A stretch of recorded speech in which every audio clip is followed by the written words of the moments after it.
businesses have been refocused, but I think there are a lot of businesses out there, the owners in particular, who said actually maybe the financial plan for me personally, coming back to what we've said about, they're not, if exit is not even remotely on their mind, maybe personally it's been quite painful for them. It's been might have been okay for employees, furlough, etc., but they've not necessarily qualified, and that was a massive pain point last year. So I think if you're only really focused on growing your business and you're not maybe necessarily thinking about yourself personally in that wealth equation, I guess. Yeah. Are there any other bits of advice that maybe that we ought to be thinking about for members about how maybe other people are tackling that problem?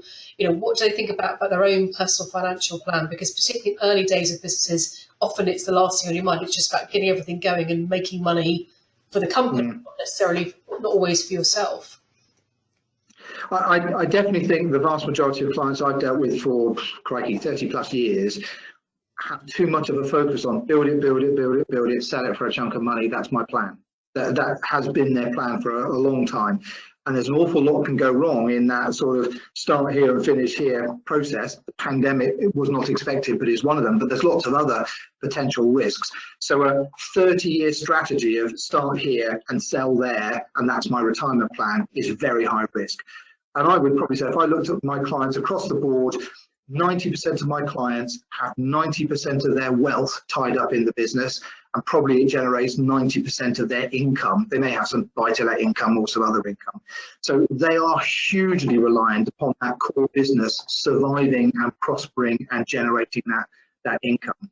And one of the things we strive to do for all of our clients, and they're not interested when they're 30 or 40, they don't care, they're still on that build it regime. They're much more interested when they're 50 or 60. But one of the things we're trying to do is rebalance their wealth to get a bit more money into different pots for them. Obvious ones are pensions, get money into a pension scheme, very tax efficient to put money into pensions, it's safe, it's outside the business. Again, people sometimes think there is a restriction on that because you can only whack 40 grand a year in there, and that can be restricted if you're a high earner. There are ways, quite complicated ways, but you could get significant amounts of money. I've had clients put in a few £100,000 year after year after year because there are some quirky rules of the tax, of the pensions regime that exist from the good old days of where you got guaranteed final salary schemes. You can put a version of that in just for the business owner, which allows them to whack a ton of money into their pension schemes. Now, you've got to have the money in your company to do that, but if one of your objectives is to rapidly build a pension pot, I've had many clients go, well, what's the point? I can only get 40 grand a year in there, so it's not worth it. If you could get 200 grand a year in there, it might change that dynamic. So pension, definitely.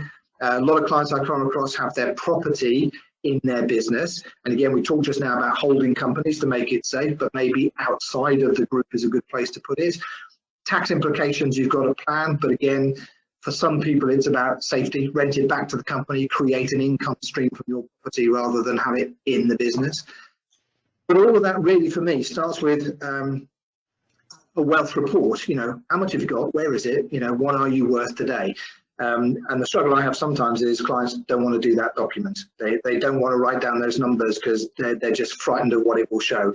But you've got to start with that. It's just a simple document. How much is your house worth? How much is the mortgage? What have you got in savings?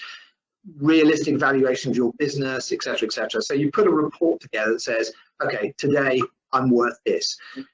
What's interesting when I get clients to do that is if the real number was, say, 2 million, they either guess 1 or 4. They are miles out on their understanding of their own wealth, hugely out, absolutely double or half, because they either overestimate or underestimate the value of their business, or they don't even know what their mortgage is, or they bought their house 20 years ago and they think it's worth X and it's actually worth double that, etc. So the starting point is that wealth plan. That will tell you too much in the wrong places, etc. And from there, you can start to work out, can I move stuff to a different place? Sorry, I'm just going to reject the call. I should turn that off. Apologies.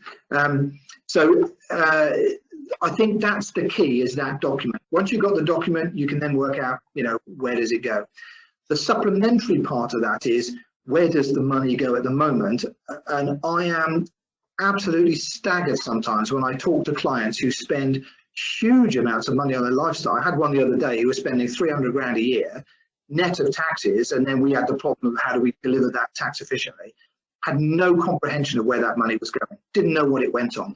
And we found out he had a £400 a month Starbucks habit. He was buying 4 or 5 coffees a day. He said, I pop over to Dubai for a long weekend 3 or 4 times a year. How much do you spend on that? Oh, probably 10K. Okay, that's not too bad. Each time he went to Dubai, and you go, well, that's where the money's going.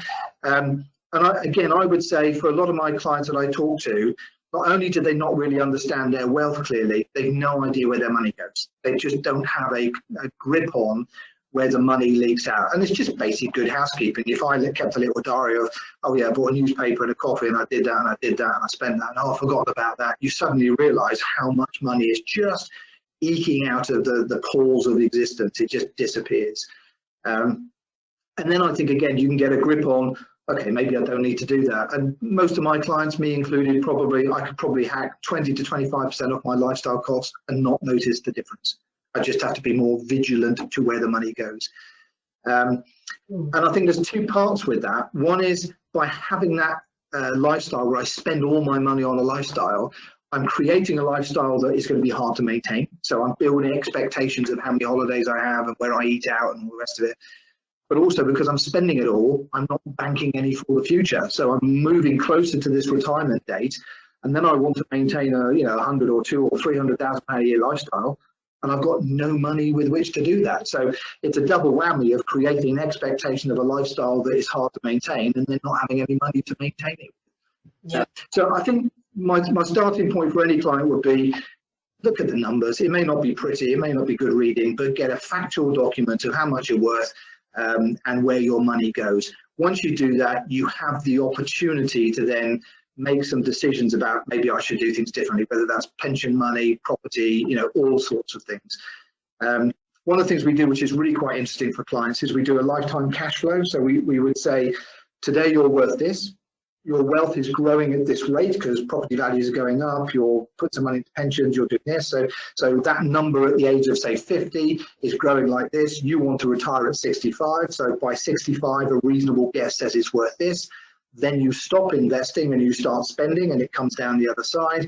And if you want to spend at the rate you want to spend, you're going to run out of money by 72.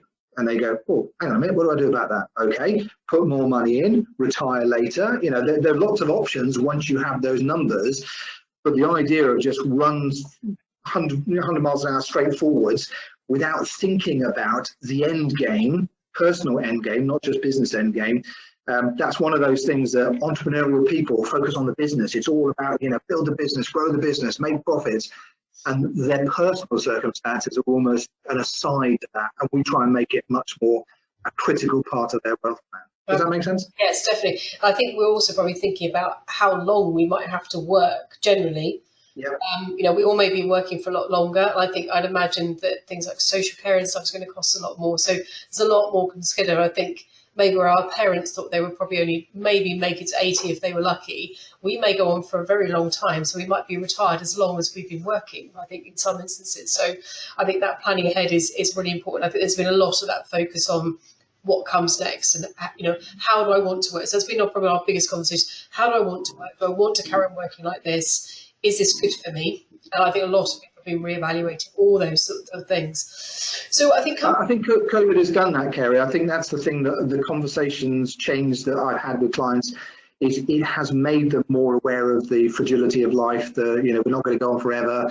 The risks of things can happen you have no idea are going to happen that completely, ruin everything. I mean, at the moment in property's gone haywire because stamp duty exemptions and restriction on supply, etc. Suddenly you've had, I think I saw an article, 2 million people who were saving for a deposit.